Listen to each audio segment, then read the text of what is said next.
السلام علیکم، حکیم ٹپس یوٹیوب چینل میں سب کو خوش آمدید۔ مجھے امید ہے کہ آپ سب خیریت سے ہوں گے۔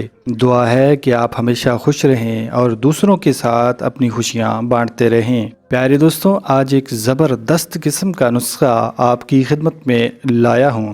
یہ نسخہ استعمال کرنے کے بعد آپ مجھے دعا دیں گے۔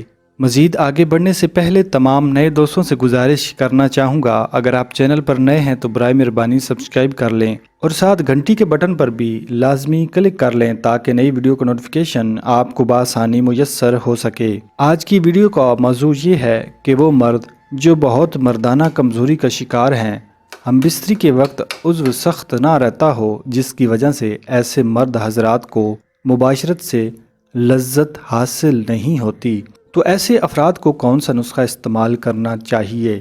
آج کا نسخہ تیار کرنے کے اجزاء نوٹ فرمائیں۔ اسکند ناگوری 2 تولہ، تخم ریحان 2 تولہ، ستاور 2 تولہ، 16 مصری 2 تولہ، دودھ 1 پاؤ۔ دودھ کے علاوہ باقی اجزاء کو باریک صفوف بنا لیں اور کسی سایہ دار جگہ پر رکھ کر خشک کریں اور بعد میں کھرل کریں۔ آپ کا نسخہ تیار ہو جائے گا۔ استعمال کرنے کا طریقہ نوٹ فرمائیں۔ روزانہ نہار منہ 1 چمچ دودھ کے ساتھ استعمال کریں۔ مجھے امید ہے کہ یہ نسخہ استعمال کرنے کے بعد آپ کی مردانہ طاقت میں مزید اضافہ ہو جائے گا۔ ملتے ہیں مزید ویڈیوز کے ساتھ، تب تک کے لیے اپنی صحت کا خیال رکھیے گا۔ خدا حافظ۔